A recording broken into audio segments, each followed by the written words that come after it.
வணக்கம். உங்கள் எஸ்எஸ்வியின் நெறிபட பேசு. அன்புக்குரிய தமிழக மக்களே, கடந்த காணொளியில் இன்றைய தமிழக அரசியலின் சூழ்நிலையின் ஒரு பகுதியை சாமானியனின் பார்வையிலிருந்து கேள்வி பதிலாக வழங்கினோம். அதற்கு ஆதரவு அளித்த அனைத்து நல்லுள்ளங்களுக்கும் நெஞ்சார்ந்த நன்றி. இன்றைய சூழ்நிலையில் பூரண மதுவிலக்கு என்பது தமிழகத்தில் சாத்தியமா அல்லது விவாத பொருளாகவே வைத்துக்கொண்டு இதுவும் கடந்து போகும் என்று பயணிக்கப் போகிறோமா என்பதை பற்றிய சிறிய விளக்கம்தான் இது.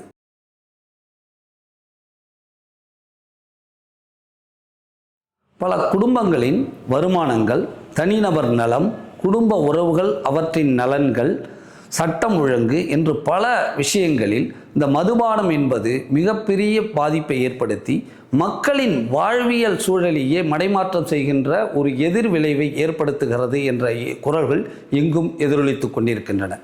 அரசு மதுபானம் விற்பனை செய்யக்கூடாது, மாற்று வழிகளை கண்டறிய வேண்டும் என்ற விவாதங்கள் தினந்தோறும் நடந்து கொண்டிருக்கின்றன.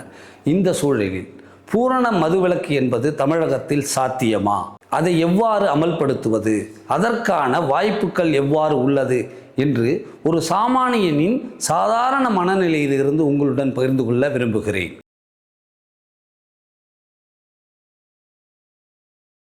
பூரண மதுவிலக்கு என்பதை பற்றி பேசுவதற்கு முன்னால் மதுவிலக்கு என்றால் என்ன, பூரண மதுவிலக்கு என்றால் என்ற சிறிய வித்தியாசத்தை நாம் அறிந்து கொள்வது அவசியம். மதுவிலக்கு என்பது மதுவை முழுமையாக தடை செய்யாமல் அதன் விற்பனையையும் பயன்பாட்டையும் கட்டுக்குள் வைத்திருப்பது. பூரண மதுவிலக்கு என்பது உற்பத்தி, விற்பனை, விநியோகம், அதன் பயன்பாடு அனைத்தையும் முழுமையாக தடை செய்வது. தற்போதைய சூழலில் மதுவிலக்கு என்பது சாத்தியமானது. அதே சமயத்தில் பூரண மதுவிலக்கை நோக்கி நகர்வதற்கான சட்ட ரீதியான ஏற்பாடுகளை செய்து கொண்டு அதற்கான கட்டமைப்பை உருவாக்குவது என்பது காலத்தின் தேவை. அப்படி செய்கின்ற பொழுது குறைஞ்சபட்சம் 5 ஆண்டுகளில் பூரண மதுவிலக்கு என்பது சாத்தியமானது. இப்பொழுது அதற்கு தேவை சமூக அக்கறையும் உறுதியான நிலைப்பாடும் தான் இந்த அரசிற்கு அவசியமானது என்று கருதுகிறேன்.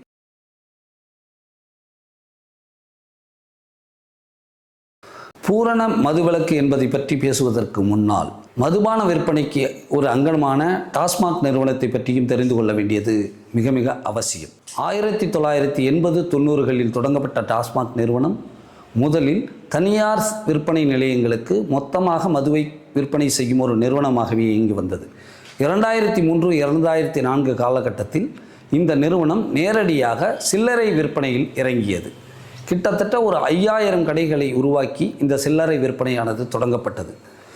கடந்த 10 ஆண்டுகளில் பார்ப்போமானால் இதனுடைய வளர்ச்சி என்பது மிக அபரிதமாக இருக்கிறது.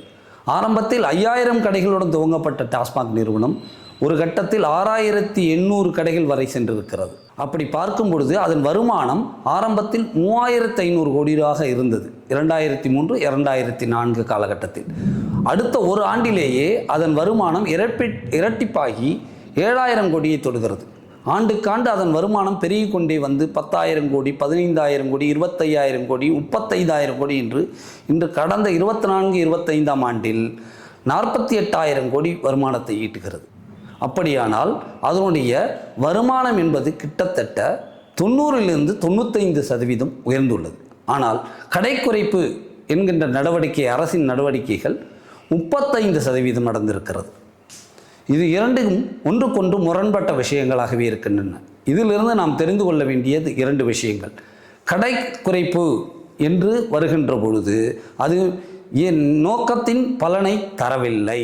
இரண்டாவதாக மதுப்பிரியர்களின் பயன்பாடு அதிகரித்திருக்கிறது அல்லது மதுப்பிரியர்களின் எண்ணிக்கை அதிகரித்திருக்கிறது. அதனால்தான் வருமானம் பெருகி இருக்கிறது. பள்ளிகள், கல்லூரிகள், வழிபாட்டு தலங்களுக்கு அருகிலுள்ள மதுபான கடைகளை அரசு மூடியதாக கூறுகிறது. இது எல்லா ஆட்சியிலையுமே நடந்திருக்கிறது. ஒவ்வொரு காலகட்டத்திலும் 1000 கடைகள், 500 கடைகள், இப்பொழுது 700 கடைகள் என்று நடந்துட்டு இருக்கின்றன. ஆனால் தற்காலிகமாக என்ன நிகழ்ந்து கொண்டிருக்கிறது என்றால் அந்த கடைகளை மூடினாலும் வருமானம் அதிகரித்திருக்கிறது. எப்படி இது சாத்தியம் என்றால் 2 கடைகளுக்கு இடையிலான இடைவெளியை அரசு அதிகரித்து இருக்கிறது. ஆனால் மதுப்பிரியர்கள் 1 கிலோமீட்டரில் சென்று வாங்கியவர்கள் 5 கிலோமீட்டராக இருந்தாலும் இப்பொழுது சென்று வாங்கி வந்து கொண்டிருக்கிறார்கள். இதுதான் இந்த கடைக்குறைப்பின் மூலம் நடந்த ஒரு நிகழ்வு. இதனால் சமூகத்திற்கு என்ன பயன் அடைந்திருக்கிறோம் என்றால் மிகப்பெரிய அளவில் இல்லை. அரசின் நோக்கமும் நிறைவேறவில்லை. அப்படிப்பட்ட சூழ்நிலையில் பூரண மதுவிலக்கு என்பது எவ்வாறு அடைவது என்பதை பார்ப்போம்.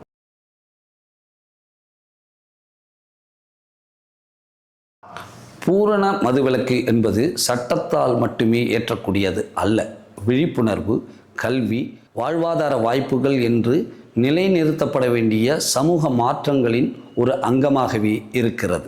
பூரண மதுவிலக்கிற்கு அரசின் உறுதியான நிலைப்பாடும் தெளிவான கொள்கை முடிவும் கால வரையறையுடன் கூடிய செயல் திட்டமும் மிக மிக அவசியம்.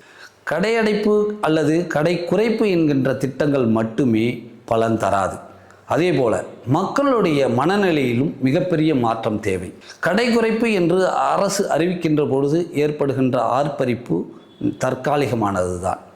இந்த அரசாக இருக்கட்டும், மக்களாக இருக்கட்டும், சமூக மாற்றத்தை நோக்கிய ஒரு நிலையான தீர்வை நோக்கி பயணிக்க வேண்டும். அப்படியானால் மக்கள் பிரதிநிதிகளாக இருக்கட்டும் அல்லது மக்களாக இருக்கட்டும், அரசில் அங்கம் வகிக்கக்கூடிய கூட்டணி கட்சிகளாக இருக்கட்டும், எதிர்க்கட்சிகளாக இருக்கட்டும், இவை அனைத்துமே நீண்டகால திட்டத்தை கூறி பூரண மதுவிலக்கிற்கான செயல் திட்டங்களை கால வரையறையுடன் இந்த அரசு செயல்படுத்தப்பட வேண்டும் என்கின்ற தெளிவான கொள்கை முடிவை வெளியிடுவதற்கு அழுத்தம் தருவது என்பது காலத்தின் கட்டாயம்.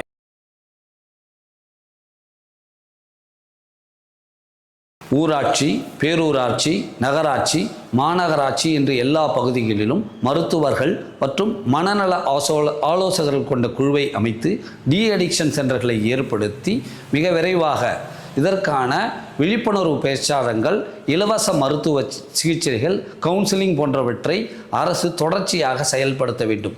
இவற்றை ஃபாலோ அப் சிஸ்டம் என்று சொல்லப்படுகின்ற தொடர் கண்காணிப்பு வலயத்திற்குள் வைத்துக்கொண்டு இந்த சென்டர்கள் மூலமாக கிடைக்கின்ற நேர்மறை மற்றும் எதிர்மறையான விளைவுகள் சமூகத்தில் எவ்வாறு ஏற்படுத்தப்பட்டிருக்கின்றன என்பதை உயர்மட்ட குழுவை கொண்டு விவாதித்து தேவையான மாற்றங்களை தொடர்ச்சியாக செய்து வர வேண்டும். மாநிலந்தோறும் ஆன்டி லிக்கர்ஸ் ஃபோர்ஸ் என்ற அமைப்பை காவல்துறையில் ஏற்படுத்த வேண்டும். இந்த அமைப்பானது வெறும் காவல்துறை அமைப்பாக கட்டுப்படுத்தப்பட்ட வகையில் செயல்படாமல் உயர்மட்ட குழுவின் கண்காணிப்பில் செயல்படுத்தப்பட்டு அதன் மூலம் அதன் நடவடிக்கைகள் வெளிப்படைத்தன்மையுடன் மக்களுக்கு பகிரப்பட வேண்டும். காவல்துறை மூலம் மாநிலம் முழுவதும் மாநில எல்லைகள், மாவட்ட எல்லைகள் தொடர்ந்து கண்காணிக்கப்பட்டு தேவையான சட்டப்பூர்வமான நடவடிக்கைகள் எடுக்கப்பட வேண்டும். கிராமங்கள் தோறும், நகராட்சிகள் தோறும் ஆன்டி லிக்கர் கமிட்டி என்கின்ற ஒரு அமைப்பை பொது சேவை நிறுவனங்களுடன் நிறுவி அவற்றிற்கு தேவையான சட்டப்பூர்வமான பாதுகாப்புடன் அவற்றை செயல்படுத்த வேண்டும். இவை இல்லிசிட் லிக்கர் என்று சொல்லப்படுகின்ற கள்ளச்சாராய விற்பனையையும் தடுப்பதற்கு மிக அவசியமான ஒன்றாகும். டாஸ்மாக் நிறுவனத்தின் மூலம் தமிழக அரசிற்கு 25% அதனுடைய ஆண்டு வருமானத்தில் கிடைக்கிறது. இது இந்த பூரண மதுவிலக்கு என்ற திட்டத்தை நோக்கி நகர்கின்ற பொழுது முழுவதாக மாநிலத்தின் மீது ஒரு மிகப்பெரிய நிதி சேவையை ஏற்படுத்தும் என்ற கருத்து தான் பல தயக்கங்களுக்கு காரணமாக அமைந்திருக்கிறது. இந்த திட்டத்தை 5 ஆண்டு திட்டமாக செயல்படுத்துகின்ற பொழுது கூடவே இந்த அரசானது தொழில் முதலீடுகளை புதியதாக ஈர்ப்பது, மாற்று திட்டங்களை, வருவாய்களை திட்டங்களை உருவாக்குவது என்ற பணிகளை மிக செம்மையாக திட்டமிட்டு அதற்கான சட்ட முன்வடிவுகளையும் கொண்டு வந்து இந்த திட்டத்தை 5 ஆண்டு காலத்திற்குள் முழுமையாக நிறைவேற்றும் நோக்கோடும் உறுதியான நிலையோடும் சமூக அக்கறையுடனும் செயல்படுமானால் பூரண மதுவிலக்கு என்பது சாத்தியமானதே. இவற்றுக்கெல்லாம் மேலாக டாஸ்மாக் நிறுவனத்தில் வேலை செய்யும் 23,000த்திற்கும் மேற்பட்ட ஊழியர்களின் வாழ்வாதாரம் பாதுகாக்கப்பட வேண்டும். நீண்டகால திட்டமாக அவர்களை மாற்றுப் பணிகளில் அமர்த்துகின்ற ஒரு கால வரையறையுடன் கூடிய திட்டத்தை செயல்படுத்தப்பட வேண்டும். பூரண மதுவிலக்கு என்கின்ற ஒரு 5 ஆண்டு திட்டத்தை முன்வைக்கின்ற பொழுது அதற்கான நிதி ஆதாரம் எங்கிருந்து வரும் என்கின்ற கேள்வி இயல்பானதே. தற்போது டாஸ்மாகின் ஆண்டு வருமானம் 48,000 கோடியை தாண்டி இருக்கிறது. அப்படியானால் அந்த தொகையிலிருந்து ஒவ்வொரு ஆண்டும் ஒரு குறிப்பிட்ட தொகையை பூரண மதுவிலக்கு திட்டத்திற்காக ஒதுக்கி அதை செயல்படுத்த வேண்டும். மேலும் அதன் மூலம் வருகின்ற வருவாய் இழப்பை மாற்று திட்டங்கள் மூலம் தமிழக அரசு நிறைவேற்றி கொள்ள வேண்டும். இத்தகைய அணுகுமுறை மட்டுமே பூரண மதுவிலக்கு என்கின்ற மிகப்பெரிய இலக்கை அடைவதற்கு தமிழக அரசுக்கு உதவும். இந்த விஷயங்கள் அனைத்துமே மிகச் சாதாரணமாக சாமானியன் மனதிலேயே தோன்றுகின்ற பொழுது அரசு நிர்வாகத்தில் இருக்கின்ற அதிகாரிகளுக்கு மிக ஆழமாகவே இந்த கருத்துக்கள் தெரியும். ஆனாலும் ஏனோ தெரியவில்லை, கடந்த 2 தசாப்தங்களாகவே இந்த நிகழ்வு பூரண மதுவிலக்கு என்பது சாத்தியமற்ற ஒன்றாகவே நடந்து வருகிறது. வெறும் கண் துடைப்புக்காக கடை குறைப்பு என்ற நிகழ்வு மட்டுமே அரங்கேற்றம் ஆகி வருகிறது. இதற்கான முன்னெடுப்பை மிக வேகமாக எடுக்க வேண்டியது சமூக அக்கறையுடன் கூடிய பொது அமைப்புகளும் அரசியல் கட்சிகளும் இந்த தமிழக அரசும் தான். நாம் ஒரு கருவியாக மட்டுமே இதில் மக்களிடம் செய்திகளை பகிர முடியும்.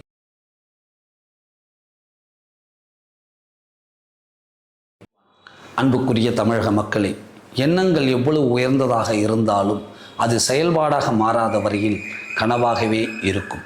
மாற்றம் என்பது செயலில்தான் இருக்கிறது. எண்ணத்தை விட செயல்தான் முக்கியம். அதில் எழும் துணிவே ஒரு வரலாற்றை எழும். அதில் எழும் கனவுகளே ஒரு புதிய உலகை உருவாக்கும். இந்த பூரண மதவிலக்கு என்கின்ற திட்டத்தை இந்த அரசு முன்னெடுக்குமா, சாமானியனின் எண்ணத்தை எதிர்பார்ப்பை நிறைவேற்றுமா என்று அந்த சாமானியன் கனவுகளோடே இயலாமையில் பயணிக்கிறார். மீண்டும் ஒரு காணொளியில் உங்களை மீண்டும் சந்திக்கும் விரும்பும் எஸ்எஸ்வி.